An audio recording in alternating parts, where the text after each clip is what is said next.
Hello दोस्तों, अपना cues test centre जो लेकर आया है अपना यूट्यूब चैनल देहाती तैयारी, जिसमें आप सभी को हार्दिक अभिनंदन है। इस चैनल को लाइक एवं सब्सक्राइब करना ना भूलें। तो आइए इस यूट्यूब चैनल के माध्यम से आप लोगों को सेट प्रैक्टिस किया हुआ उसका डिस्कशन मैं करने जा रहा हूँ। तो पहला क्वेश्चन है, मुंगेर निम्नलिखित में से किसकी राजधानी थी? तो मीर कासिम।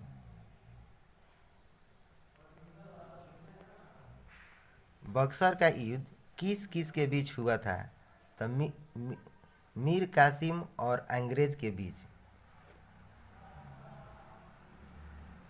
भारत का व्यापारिक संबंध सबसे पहले किस यूरोपीय देश के साथ स्थापित हुए थे? तो पुर्तगाल के साथ। अंग्रेजों का सुनहरा फरमान कब प्रदान किया गया था? तो 1632 ईस्वी में। पुर्तगालियों ने गोवा पर अधिकार कब किया था? तो 1510 ईस्वी में। भारत में रैयतवाड़ी व्यवस्था का प्रारंभ किसके द्वारा किया गया था? तो अलेक्जेंडर रीड के द्वारा। निम्न में से कौन सा भारत आने वाला पहला अंग्रेजी जहाज था? The red dragon. Vasco D gamma Bharat कब आया था? तो 1498 ईस्वी में। निम्न में से स्वतंत्र अवध रियासत का संस्थापक कौन था? तो सयादत खान थे। प्रथम आंग्ल सिख युद्ध निम्नलिखित में से किस वर्ष में हुआ था? तो 1845 से 46 के बीच। किस आंग्ल मैसूर युद्ध में अंग्रेजी फौज ने टीपू सुल्तान को मारा? तो चौथा में। 1799 में टीपू सुल्तान की मृत्यु के उपरांत मैसूर का राजा किसे बनाया गया था? तो कृष्णराज तृतीय को बनाया गया था।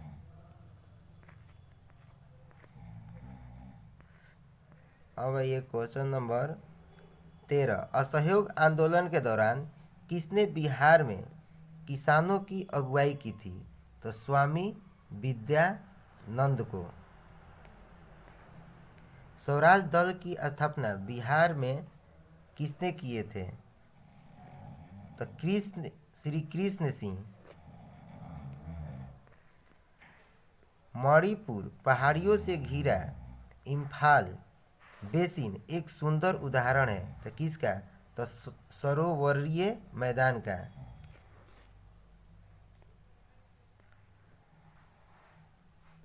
निम्न पर्वत श्रेणियों में से किसके मध्य लेह अवस्थित है? तो जास्कर तथा लद्दाख के बीच। निम्नलिखित में से भारत का कौन प्राचीनतम भाग है? तो दक्कन का पठार।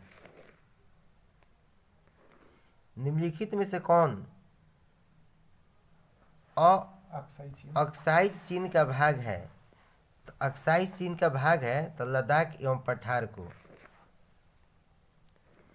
कुल्लू घाटी जिन पर्वत श्रेणी के बीच अवस्थित है वे हैं धौलाधर तथा पीर पंजाल। निम्नलिखित में से पहाड़ियों में से कौन सी पूर्वी घाटी एवं पश्चिमी घाट के मिलन स्थल को बनाती है? तो नीलगिरी पहाड़ी। दंडकर्णय प्रदेश स्थित नहीं है, तो ये है मध्य प्रदेश में नहीं स्थित है।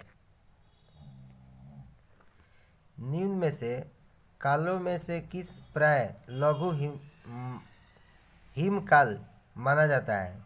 तो 1650 ईस्वी से 1850 ईस्वी के बीच। अब आइए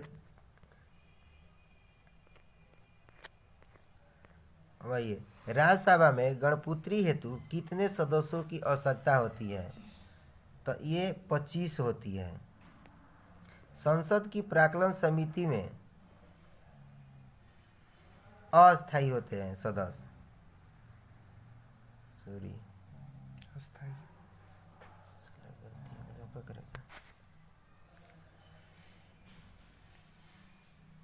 चलिए, sorry, by mistake this question. संसद की प्राक्कलन समिति है अस्थायी सदस्य होती है। अब आइए, जिसमें अस्थायी सदस्य होते हैं, प्राक्कलन समिति में सदस्यों की संख्या कहेगा तो 30 होते हैं। इसमें राज्यसभा के सदस्य नहीं होते हैं, केवल लोकसभा के सदस्य होते हैं। अब कहेगा कि लोक लेखा समिति कहेगा,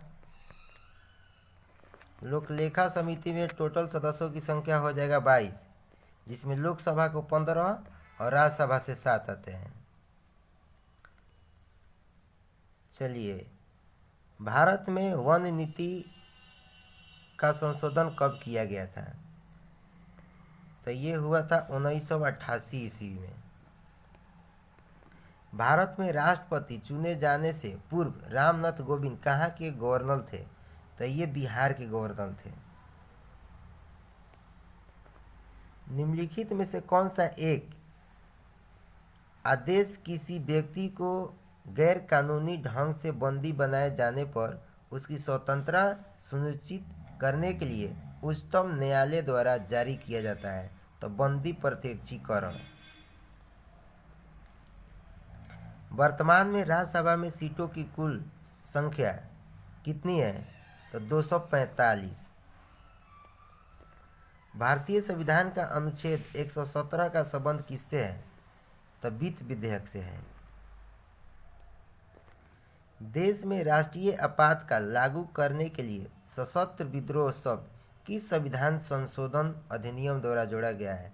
तो 44वां संविधान संशोधन।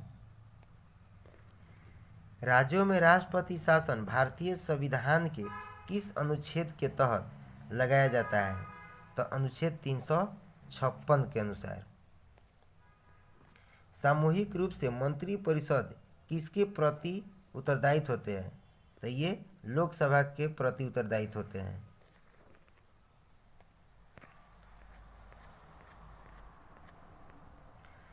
चलिए, ये नाभिकीय रिएक्टर में D2O का उपयोग किस रूप में किया जाता है? तो ये मंदक के रूप में किया जाता है। लैक्टिक अम्ल निम्नलिखित में से किसमें पाया जाता है? तो ये वसा में होता है। प्रकाश संश्लेषण के अध्ययन से संबंधित वनस्पति विज्ञान की शाखा को क्या कहते हैं? तो ये पादप कहते हैं। एक पीढ़ी से दूसरी पीढ़ी में वंशागत के अध्ययन को क्या कहते हैं? तो आनुवंशिकी बोला जाता है इसको। वह जानवर जो मुख्यतः मांस खाता है, तो ये होता है कार्निवोर को बोलते हैं। वह एंजाइम जो हमारे मुंह में भोजन के साथ मिलता है, तो एमाइलेज को बोलते हैं। 69वें फिल्म फेयर अवार्ड में बेस्ट फिल्म किसको दिया गया है? तो 12 फेल को दिया गया है। कर्पूरी ठाकुर को भारत रत्न से सम्मानित किया जाएगा। वह किस राज्य के पूर्व मुख्यमंत्री थे? तो बिहार के।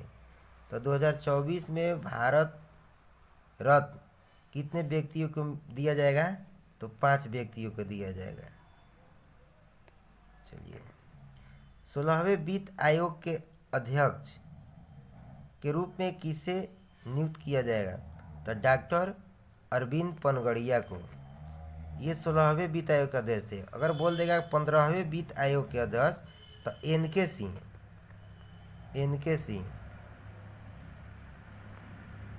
1 जनवरी 2024 को DRDO का कौन सा स्थापना दिवस मनाया गया?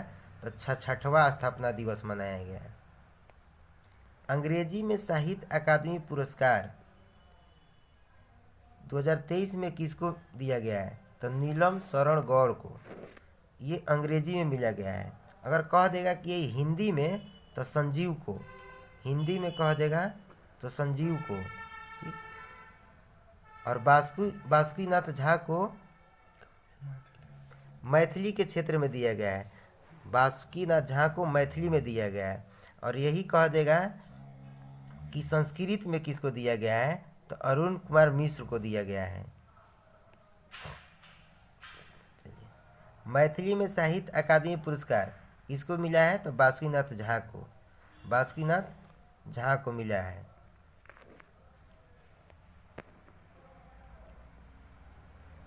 चलिए, मेजर ध्यानचंद खेल रत्न पुरस्कार 2023 किसको दिया गया है, तो ये चिराग शेट्टी को मिला है। 63वें ग्रैंड मास्टर कौन है, तो अदिति सामंत है, अदिति सामंत। साहित्य में नोबेल पुरस्कार 2023 साहित्य में, तो साहित्य में मिला है जॉन ओलाव फासे को मिला है।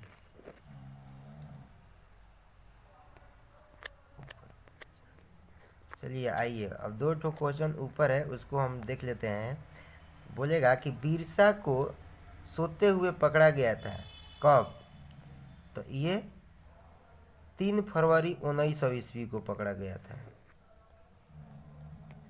एक और क्वेश्चन देख लेते हैं, बिरसा मुंडा का मृत्यु कब हुआ था, तो बिरसा मुंडा का मृत्यु 9 जून 1900 को हुआ था।